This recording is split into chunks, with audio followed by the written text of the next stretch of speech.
Hello viewers, welcome to Sukanta sir classes.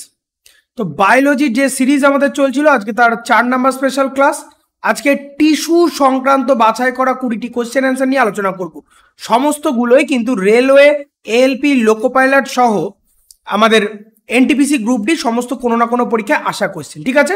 যেগুলো railway তো অবশ্যই, তার সঙ্গে সঙ্গে ডাব্লিউবিপি উইথ কেপি, পিএসসি সহ যে কোনো রকম কম্বাইন্ড লেভেল এক্সামের জন্য কিন্তু তোমাদের আপকামিং 2024-এর জন্য কিন্তু খুবই ইম্পর্টেন্ট, ঠিক আছে?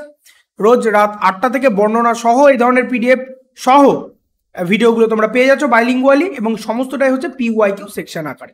তো আমাদের ক্লাস রুটিনটা একবার যদি দেখে নিই, জিএ অর্থাৎ জেনারেল অ্যাওয়ারনেসের স্পেশাল ভিডিও থাকছে রোজ সকাল 7টায়, এক এক দিন এক এক রকম, সম্পূর্ণটা কিন্তু পিওয়াইকিউ আকারে থাকছে, ঠিক আছে? বাইলিঙ্গুয়ালি থাকছে। ইংলিশের ভিডিও থাকছে সন্ধ্যে 7টায়, সায়েন্সের স্পেশাল ভিডিও রাত 8টা থেকে, ম্যাথ, জিআই সহ doubt clearing section total live আকারে থাকছে হচ্ছে রাত 10টা থেকে। বোঝা গেল কি বললাম? চলে আসো আজকের 1 নাম্বার কোয়েশ্চেন। আজকের কোয়েশ্চেন নাম্বার 1 বলেছে ড্যাশ ধরনের টিস্যু গ্রন্থি গঠন করে। RRB group D 2018 shift 1। Neural epithelium, পেশি নাকি সংযোজক? সঠিক উত্তর হয়ে যাচ্ছে আপনাদের option number B, epithelium. Epithelium হলো কোষের অবিচ্ছিন্ন শীট যা দেহের বাইরে পৃষ্ঠগুলিকে আবৃত করে। লাইনের আভ্যন্তরীণ বদ্ধ গহ্বর এবং শরীরের টিউবগুলি যা বাইরের পরিবেশের সাথে সংযোগ করে, গ্রন্থি এবং তাদের নালীগুলির গোপনীয় অংশগুলি তৈরি করে এবং সংবেদিত পাওয়া যায়, মানে সংবেদনশীল হয় নির্দিষ্ট সংবেদী অঙ্গের গ্রহণযোগ্য অঞ্চল, ঠিক আছে? এপিথেলিয়াম। কোশ্চেন নাম্বার 2 চলে আসো। বলেছে প্রাণী কোষের কিডনিকে যান্ত্রিক সহায়তা প্রদানের জন্য স্তর ড্যাশ এপিথেলিয়াম তার ভেতরের গঠন তৈরি করে। এপিথেলিয়াম কোন এপিথেলিয়াম তৈরি করে? বলেছে কিউবয়েডাল এপিথেলিয়াম তার ভেতরের গঠনটা তৈরি করে, ঠিক আছে? প্রাণী কোষে কিডনিকে যান্ত্রিক সহায়তা প্রদানের জন্য সরল কিউবয়েডাল এপিথেলিয়াম তার অভ্যন্তরের স্তর গঠন করে থাকে। এই কোষগুলি কিউবয়েডাল আকৃতি অর্থাৎ কিউবের মতো দেখতে। এগুলি সাধারণত লালাগ্রন্থি, কিডনি টিউবিউলস, ধর্মগ্রন্থি ইত্যাদিতে পাওয়া যেয়ে থাকে। এদের প্রধান কাজ হলো শোষণ করা, নিঃসরণ এবং মলত্যাগ করা। কোশ্চেন নাম্বার 3 দেখো, আরআরবি গ্রুপ ডি ড্যাশ ধরনের টিস্যু গ্রন্থি গঠন করে। তো এই একই কোশ্চেন আমরা আগেও দেখে নিলাম, এটা দুবার এসেছিল কিন্তু একই সময়। এপিথেলিয়াল টিস্যু গ্রন্থি গঠন করার জন্য দায়ী। এরপর দেখো, হিস্টামিন নিঃসরণকারী কোষ পাওয়া যায় কোথায়? সংযোগকারী টিস্যু, ফুসফুস, স্নায়বিক টিস্যু নাকি পেশি টিস্যুতে? সঠিক উত্তর হয়ে যাচ্ছে আমাদের সংযোগকারী টিস্যু। বলছে হিস্টামিন নিঃসরণকারী কোষগুলি সংযোগকারী টিস্যুতে পাওয়া যায়।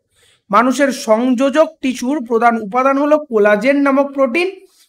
এই সংযোজক টিস্যুতে সাধারণত তন্তুযুক্ত লোপ থাকে যা ফাইবারের জন্ম দেয়। ম্যাক্রোফাজ এবং মাস্ট কোষ যা হিস্টামিন নিঃসরণ করে, ঠিক আছে? তাহলে হিস্টামিন নিঃসরণকারী কোষ হচ্ছে সংযোগকারী টিস্যু। 5 নম্বর কোশ্চেন দেখে নাও। বলেছে এরিওলার টিস্যুগুলির মধ্যে একটি ফিলার টিস্যু হিসাবে কাজ করে কোনটা?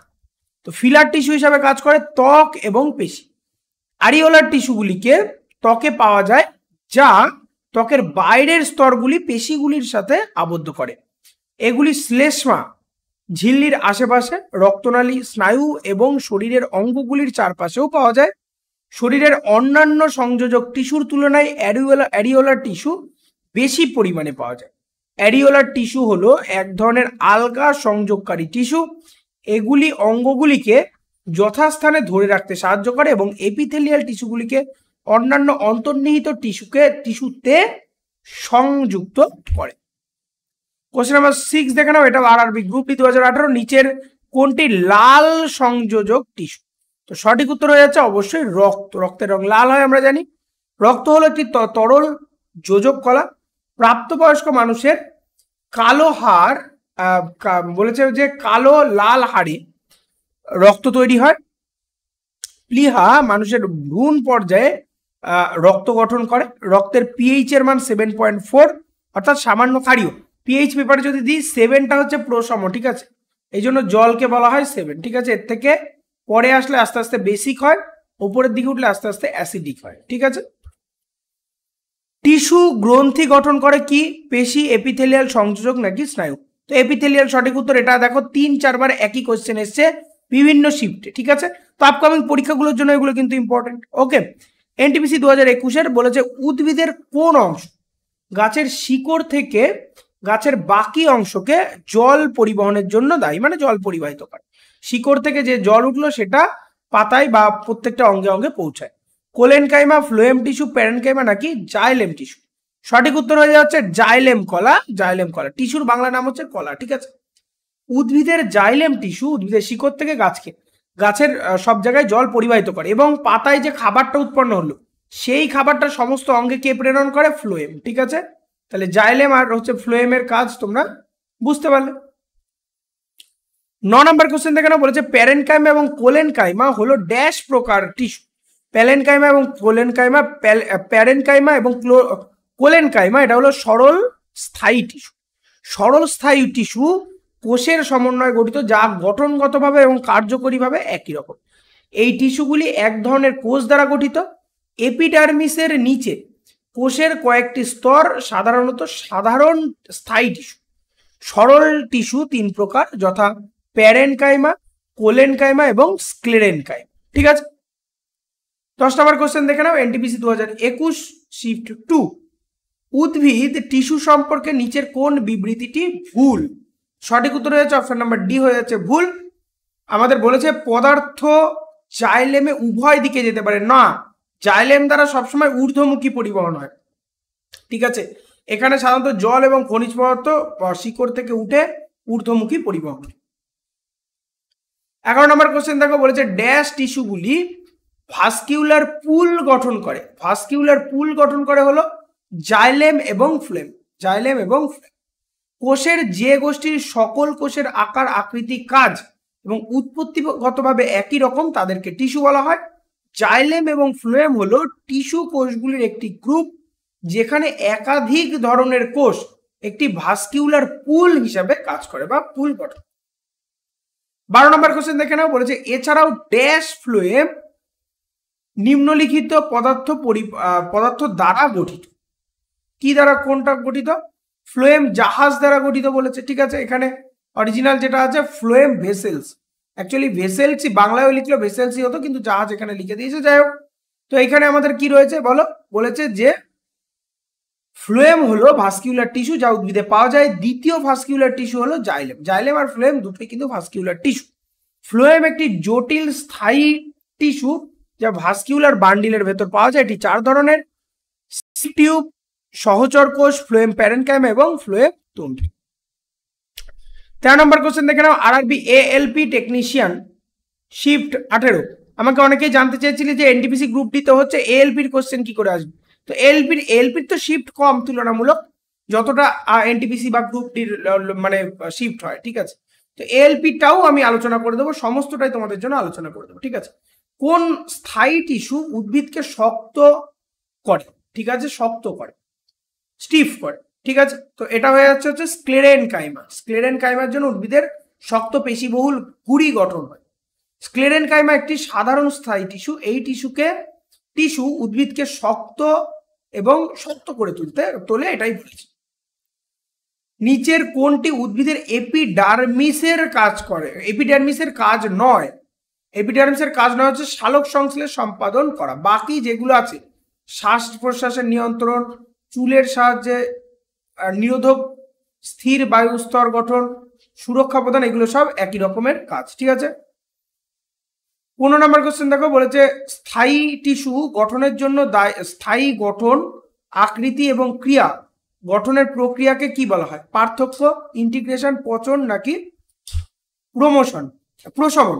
সঠিক উত্তর হয়ে যাচ্ছে পার্থক্য, ঠিক আছে। 16 নম্বর দেখো, বলেছে আরআরবি গ্রুপ ডি 2018, এটাও দেখো দুবার এসছে, ঠিক আছে। একটা 7/12, একটা হচ্ছে 31/10। অনিয়মিত এর কোষগুলো কোনে পুরু, কোন পুরু? ঠিক আছে, কোলেনকাইমা, এরেনকাইমা, স্ক্লেরেনকাইমা নাকি প্যারেনকাইমা? সঠিক উত্তর হয়ে যাচ্ছে আমাদের কোলেনকাইমা। কোলেনকাইমা টিস্যু অসম প্রকৃতির পুরু দেওয়ালের দীর্ঘায়িত জীবিত কোষ দ্বারা গঠিত, যেগুলিতে হেমিসেলুলোজ, সেলুলোজ এবং পেকটিন উপাদান রয়েছে। তাই এদের কোণগুলি পুরু, ঠিক আছে, এদের কোণাগুলো পুরু।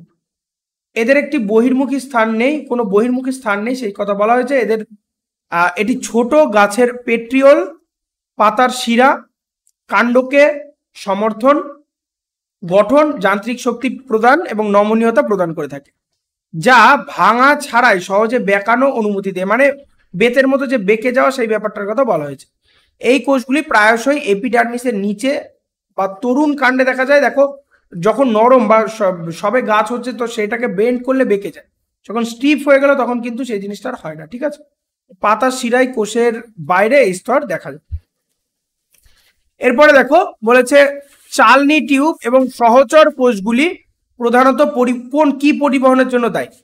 এটা হলো উদ্ভিদের খাদ্য পরিবহনের জন্য দায়ী। ঠিক আছে, চালনি টিউব এবং সহচর কোষগুলি খাদ্য পরিবহনের জন্য দায়ী থাকছে। 18 নম্বর কোশ্চেন দেখো বলেছে জমা হওয়ার কারণে স্ক্লেরেনকাইমার কোষের দেয়াল পুরু হয়। কি জমা হওয়ার কারণে? Lignin, cuticle, pectin, suberin. তো এটা হয়ে যাচ্ছে হচ্ছে লিগনিন। ঠিক আছে, লিগনিন জমার কারণে স্ক্লেরেনকাইমার কোষের দেয়াল পুরু হয়। লিগনিন হলো একটি প্রাকৃতিক গাঢ় হলুদ পলিমার। এটি জল এবং জৈব দ্রাবক, কার্যত অদ্রাবণীয়, কোনো কিছুতে দ্রবীভূত হয় না। এর বৈশিষ্ট্যগুলি উদ্ভিদের কোষ প্রাচীরে জলের ব্যাপ্তিযোগ্যতা হ্রাস করে। 19 নম্বর কোশ্চেন দেখো বলেছে নিচের কোনটি কাণ্ড ও শিকড়ের শীর্ষে পাওয়া যায়? কাণ্ড এবং শিকড়ের শীর্ষে পাওয়া যায় এপিথেলিয়াল মেরিস্টিম, প্যারেনকাইমা, স্ক্লেরেনকাইমা নাকি পার্শ্বীয় মেরিস্টেম? তো সঠিক উত্তর হয়ে যাচ্ছে option number A, apical meristem. ঠিক আছে, এপিকাল মেরিস্টেম। এপিকাল মেরিস্টেম হলো গাছের বৃদ্ধির অঞ্চল, যা মূলের ডগা এবং নতুন অঙ্কুরের এবং পাতার ডগায় পাওয়া যায়। এপিকাল মেরিস্টেম উদ্ভিদকে আলো এবং বাতাসে চালিত করার জন্য কোষ এবং বৃদ্ধির জন্য দায়ী, যেখানে এটি সালোক সংশ্লেষণ এবং গ্যাস বিনিময় করতে পারে। ঠিক আছে, 20 নম্বর কোশ্চেন দেখো বলেছে নিচের কোন টিস্যুর শক্ত কোষ প্রাচীর রয়েছে? এরেনকাইমা, প্যারেনকাইমা, স্ক্লেরেনকাইমা নাকি কোলেনকাইমা? সঠিক উত্তর হয়ে যাচ্ছে কি স্ক্লেরেনকাইমা। ঠিক আছে, স্ক্লেরেনকাইমার একটি সাধারণ স্থায়ী টিস্যু। স্ক্লেরেনকাইমা হচ্ছে একটি সাধারণ স্থায়ী টিস্যু। এটি প্রধানত কাণ্ডের কর্টেক্স এবং পাতায় পাওয়া যায়।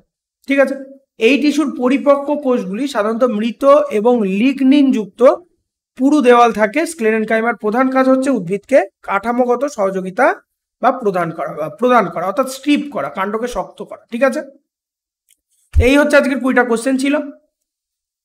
ভালো লাগলে লাইক, কমেন্ট, শেয়ার করো এবং আমাদের সঙ্গে যুক্ত থাকো সাবস্ক্রাইব করে বেল আইকন প্রেস করে।